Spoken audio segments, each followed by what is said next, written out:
આ ઈશ્કની વાત છે. સુરત ઈશ્ક પેદા હો નહીં કી, કે આપણી અંદર પ્રેમ કેવી રીતના પ્રગટ થાય. પ્રાણના સ્વામી આપણે એ સમજાવે છે. તો પ્રેમ તો આપણે હે ને જ્યાં અહીંયા કરી છે, પણ મહામતી પ્રાણના સ્વામી વાસ્તવિક એમ કહે છે કે પરમાત્મા સાથે જો પ્રેમ કરવો હોય ને તો આ રીતે તમે કરશો ને તો જ ધીમે ધીમે પ્રેમ પ્રગટ થશે. तुमको इश्क उपजावने करूँ सो अब उपाय, पुर चलाऊं प्रेम को जो आही में साक सकाय. હે બ્રહ્મ આત્માઓ, તમારા હૃદયમાં પ્રેમ પ્રગટ કરવા માટે હવે હું કોઈ ઉપાય કરું છું. પ્રેમનું એવું ઝરણું પ્રગટ કરું છું કે તમે બધા એમાં તન્મય થઈ આનંદિત થઈ જશો. તો મહામતી પ્રાણના સ્વામી કહે છે કે પરમધામનું જે જ્ઞાન છે, પરમાત્માનો જે પ્રેમ છે, એ બધું ધીમે ધીમે હું તમારા હૃદયમાં હવે પ્રગટ કરું છું. ઈશક જીન વિધ ઉપજે મેં સોય દેવું જીન, તબ ઇશ્ક આયા જાનિયો જબ ઇન રંગ લાગ્યો રસ. તમારા હૃદયમાં જે રીતે પ્રેમ ઉત્પન્ન થઈ જાય તે જ રીતનો પ્રયત્ન કરીશ. પોતાના હૃદયમાં પ્રેમ પ્રગટ થઈ ગયો છે એવું ત્યારે જ સમજવું જ્યારે તમે એના રસમાં આનંદ વિભોર થઈ જાઓ. તો આપણે ક્યારે સમજવું? કે જ્યારે એમાં ખોવાઈ જાય ને પૂરી રીતે, તો જ આપણને એનો ઓરિજિનલ રંગ છેડો કહેવાય. નકર આપણે તો ભલે ને ગમે એટલી ભક્તિ કરી પણ બહારથી દેખાતી પણ અંદર રંગ છેડો ન હોય તો આપણે ક્યારેય રંગ લાગે નહીં.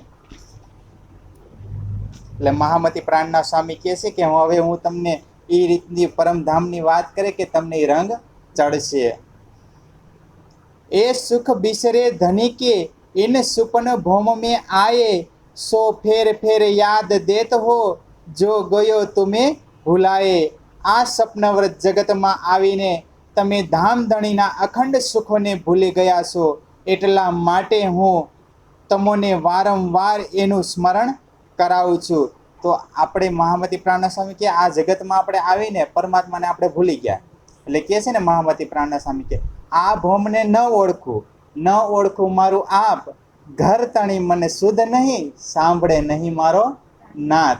તો એવી રીતના કહે છે મહામતી પ્રાણના સ્વામી કે આ સપનાના જગતમાં આવીને આપણે બધું ભૂલી ગયા છીએ. તો ભૂલી ગયા તો હવે ધીમે ધીમે આપણે સ્મરણ કરાવે છે કે એટલા માટે હું તમને વારંવાર એનું સ્મરણ કરાવું છું.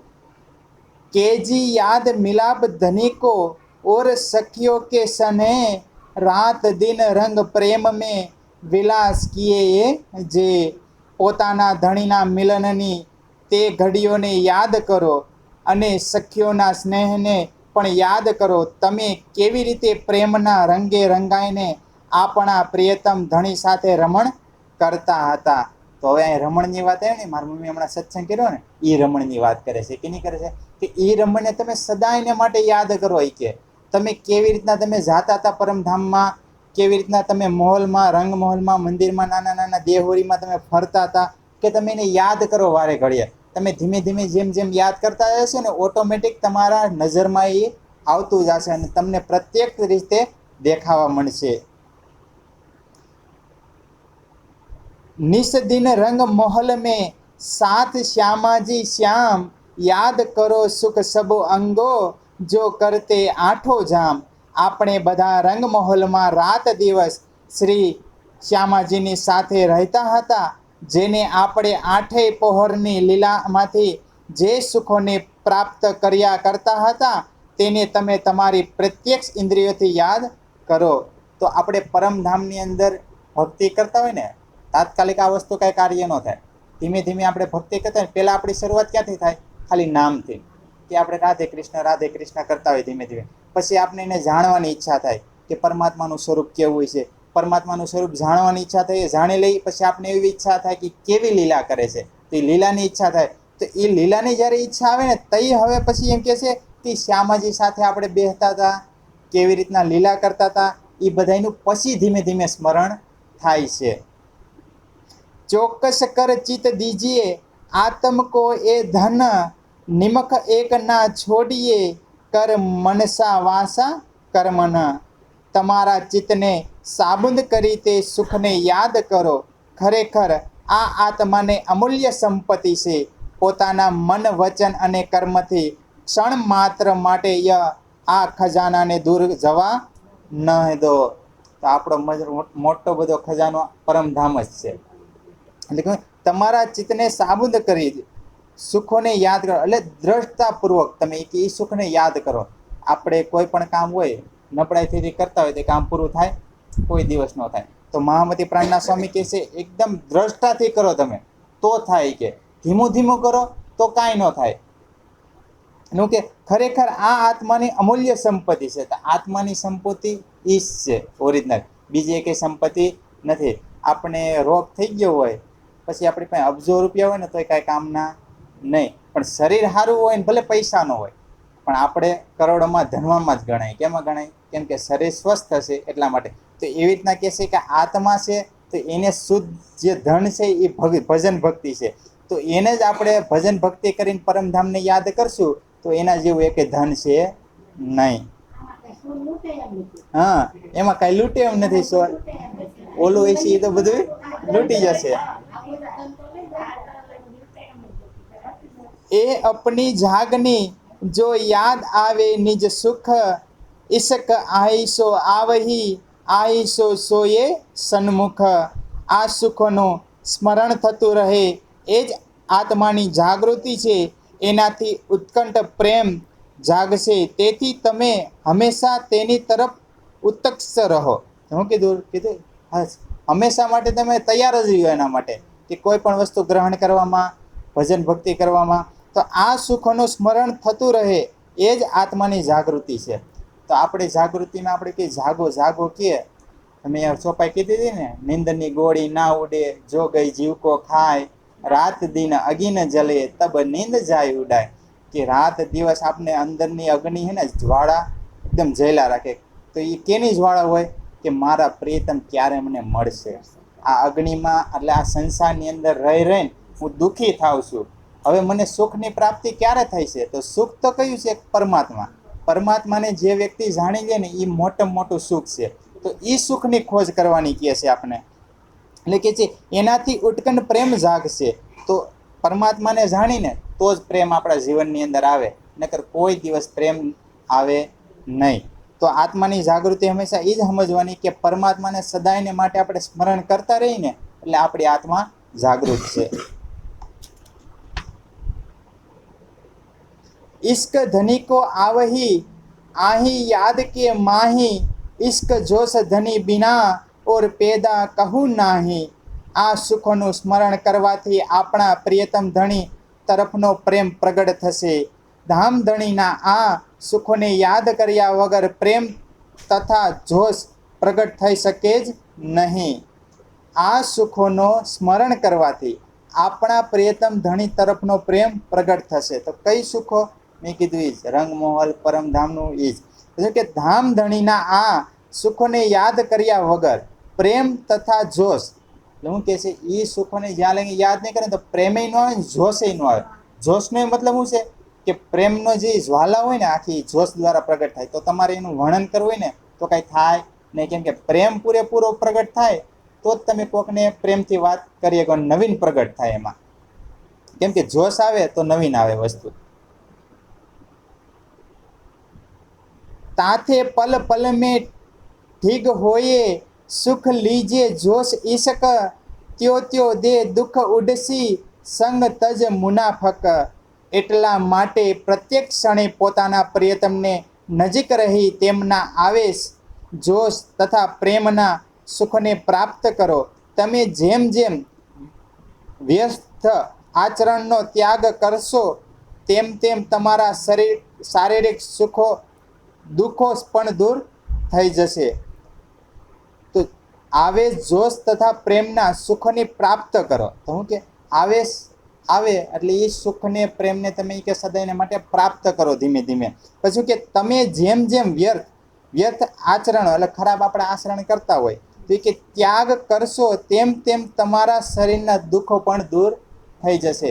તો મોટામાં મોટી આપણી દુવિધા હોય ને આ જીવનની અંદર તો હવને સુખ જ જોતું, દુઃખ કોઈને જોતું નથી. પણ મહામતી પ્રાણના સ્વામી તો એમ જ કહે છે, મેં ખેલ જ દુઃખનો બનાવ્યો છે, તો તમને સુખ ક્યાંથી મળે? ગમે એમ ખોજો ને મળવાનું છે. હે, દુઃખનો જ બનાવ્યો છે એ કે મેં. હા, તો સુખ ક્યારે મળશે નહીં. પણ એટલે મહામતી પ્રાણના સ્વામી કે દુઃખમાં જ સુખ લેવાનું છે. શું લેવાનું છે? તમને સુખ આમ મળશે નહીં, પણ દુઃખમાં રહીને જ તમારે પરમાત્માને યાદ કરશો એટલે ઓટોમેટિક સુખ ધીમે ધીમે તમને પ્રાપ્ત થશે અને જીવનના તમામ કામ આપણા સિદ્ધ પણ થાય છે. એટલે કીધું ને કે મન ચિતવા કારજ ચરે, કે ને આપણે તો ક્યારે ચડે? આપણે કે પરમાત્માને આપણે ધીમે ધીમે યાદ કરતા હોય અને હાઈ આપણે સૂતા હોય ને આપણે એમ કીધું આપણે ઓલું કામ કરવાનું છે અને સવારે ઉઠીને ફોન આવે, ભાઈ ઓલું તમારું કામ થઈ ગયું, ક્યાંક નથી કહેતા કે મન ચિત્ત આપણા મનમાં જે ચિતેલા હતા ને એ કામ બધાય થઈ ગયા. જોલો ઇશ્કના આયા તોલો કરો ઉપાય, હોયે ઇશ્ક જોશ આવહી પલ મેં દેશી પટ ઉડાય. જ્યાં સુધી તમારા હૃદયમાં પ્રેમ પ્રગટ નહીં થાય ત્યાં સુધી આવો પ્રયત્ન કરતા રહો. જે ક્ષણે પ્રેમ અને જોશ પ્રગટ થશે કે પળ માત્રમાં માયાનું આવરણ દૂર થઈ જશે. તો જ્યાં સુધી તમારા હૃદયમાં પ્રેમ પ્રગટ નહીં થાય ત્યાં સુધી આને પ્રેક્ટિસ કરતા રહ્યો સદાયને માટે. કેમ કે અર્જુન ગીતાની અંદર કહે છે, અર્જુન કૃષ્ણ પૂછે કેવી રીતના કે આ ભક્તિ વર્ષી કે આમ નહીં કે, તો એમ કહે છે કે તું પ્રેક્ટિસ કર. શું કહે છે એ કે મોટા મોટા કામ જે સિદ્ધ થાય છે ને પ્રેક્ટિસ થઈને જ થાય છે. કેનાથી થાય? પ્રેક્ટિસ એક એવી વસ્તુ છે કે અસંભવને પણ સંભવ કરી દે છે. તો અહીં મહામતી પ્રાણના સ્વામી કે પ્રયત્ન કરતા રહે વારંવાર. એકવાર ફેલ થાય, બીજી વાર ફેલ થાય, પણ એક સમય તો આવશે કે તું પરમાત્માને પામી જાય. પછી કે જે ક્ષણે પ્રેમ અને જોશ પ્રગટ થશે પળ માત્રમાં માયાનું આવરણ દૂર થઈ જશે. તો આપણા શરીરમાં પ્રેમ અને જોશ બંને આવી એટલે પરમાત્માનું જ્ઞાન થઈ જાય એટલે માયા આપણા નજરથી હટી જાય. તો માયાના નજરનો કઈ રીતના હટવાની વાત છે કે આમ તો આપણે માયામાં હોય જ, નજર કઈ રીતના હટે કે આપણી અંદર બધી શુદ્ધતા આવે. શું આવે જીવનની અંદર? પછી કોઈ પણ કાર્ય આપણે ખરાબ કરવાના અંદરથી મન થાય નહીં. એને કહે છે કે એ બધું જે માયાના કાર્ય છે પછી હટી જાય એટલે કે આપણાથી કોઈ કાર્ય ખરાબ થાય નહીં. પલ પલ મેં પટ ઉડત હે બડત બડત અનકુરમ, ઇશ્ક આયે જોશ ધની કે ઈંડ ગયો અંતર ભરમ. જેવું પડે પડે માયાનું આવરણ દૂર થતું જશે તેમ તેમ પ્રેમ પણ ધીમે ધીમે વધતો જશે. આ રીતે ધામધણીનો પ્રેમ અને જોશ પામવાથી અંતર આત્માનો ભ્રમ દૂર થઈ જશે. તો જેમ ધીમે ધીમે માયાનું આવરણ દૂર થાય એવી રીતના ધીમે ધીમે પ્રેમ પ્રગટ થાય અને પ્રેમ પ્રગટ થાય તો અંતર આત્માનો ભ્રમ છે એ દૂર થઈ જાય. કંઈક કંઈક તો આપણે એમ વિશ્વાસ આવે આત્મા છે કે નથી, એમ આવે કે ન આવે? વાતું તો કરે છે બધા કે આત્મા છે કે નથી, કે સામું શરીર દેખાય છે. એટલે એનું કે છે ધીમે ધીમે ભ્રમ દૂર થઈ જશે કે વાસ્તવિકમાં આત્મા તો છે જ.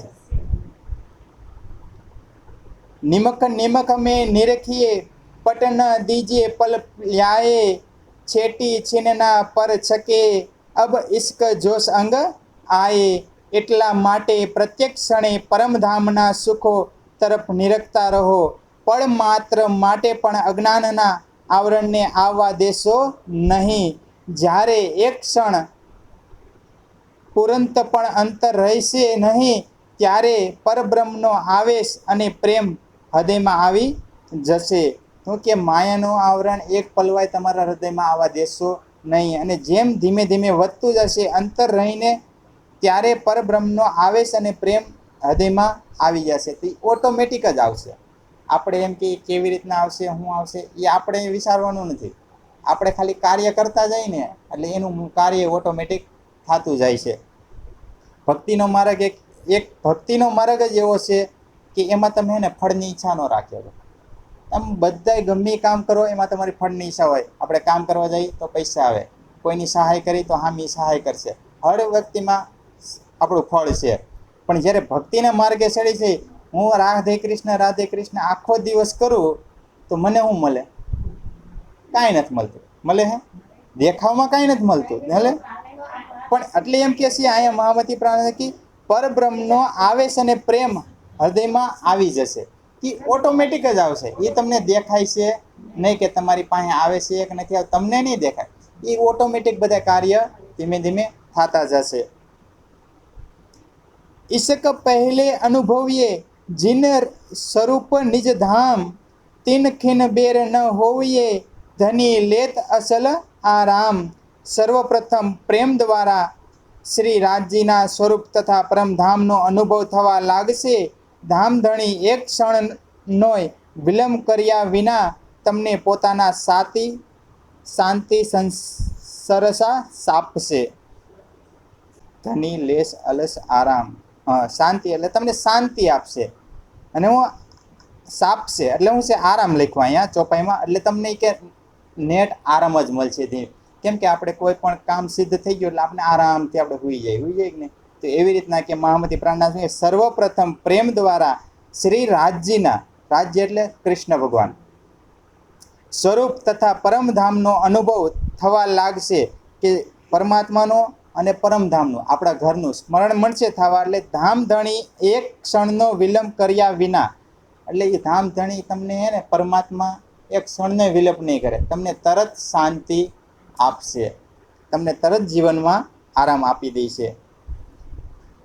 ઓલું એમ કહેતા આપણે કોકના બાકી રાખીએ પણ પરમાત્મા કોઈ દી કોઈનું બાકી રાખતા નથી. એટલે આ એવું છે કે આપણે કદાચ બાકી રાખી દઈશું પરમાત્મા માટે, આજનું નથી કરવું ભજન એમ, પણ પરમાત્મા કોઈ દી બાકી રાખતા નથી. કાંઈ નહીં, નથી કર્યું તોય હું એને આરામ આપું છું.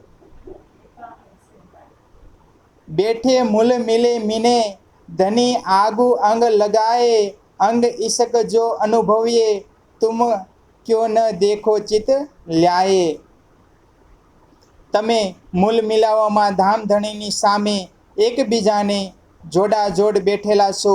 તમે ત્યાં આગળ જે રીતે પ્રેમનો અનુભવ કર્યો છે હવે તેને પોતાના હૃદયમાં એક અનુભવ કરી ચકાસતા નથી.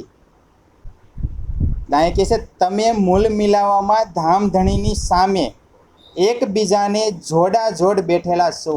તો કેવી રીતના બેઠેલા છે? આપણે રાજજી મહારાજ સામે જ બેઠેલા છે ને હાથ પકડીને જ. આપણે બધા સખીઓ જેટલી આત્મા છે તે બધા પરમાત્માની સામે એક સાથે જ બેઠેલા છે. ને તમે ત્યાં આગળ જે રીતે પ્રેમનો અનુભવ કર્યો છે કે પરમાત્મા સામે આપણે બેઠેલા છે ને ત્યાં તમે કે પ્રેમનો અનુભવ કરેલો જ છે કે તમારી આત્માએ, પણ આપણે આ જગતમાં આવીને ભૂલી ગયા ને. ત્યાં તો કે તમે કરેલો જ છે કે, તો કે છે હવે તેને પોતાના હૃદયમાં કેમ અનુભવ કરી શકતા નથી? તમે કે ત્યાં તો કરી શકતા હતા, અહીંયા કેમ નથી કરી શકતા? એ કે તો તમે કે એને કરો. એ કે પ્રેમનો અનુભવ કરશો એટલે ઓટોમેટિક પરમધામની જે દ્રષ્ટિ તમે જે રીતે બેઠેલા છો ને તે કે તમને પ્રત્યક્ષ દેખાવા માંડશે. એ વચન વિલાસ જો પિંડ કે આયે હૃદય આત્મ કે અંગ, તબ ખીન બેર ન લાગીએ અસલ ચિત એક રંગ. પરમધામના પ્રેમ વિલાસના આ વચનોને આત્મા જ્યારે અંતરમાં ઉતારવા લાગશે ત્યારે પર આત્માની સાથે એક ચિત થવામાં તેને ક્ષણ માત્રનો વિલંબ થશે નહીં.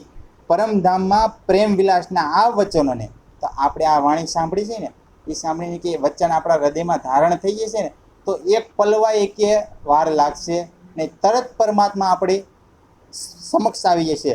તો અહીંયા આપણી વાણીની અંદર એવા ઘણા એવા ગીત છે ને તો આપણા દિલને અડી જાય છે. કેવા અડી જાય છે? પિયુજી તમે શરદની ઋતુ રે સીધાવ્યા, હારે અમે અંગનામાં વૃહવન વાવ્યા.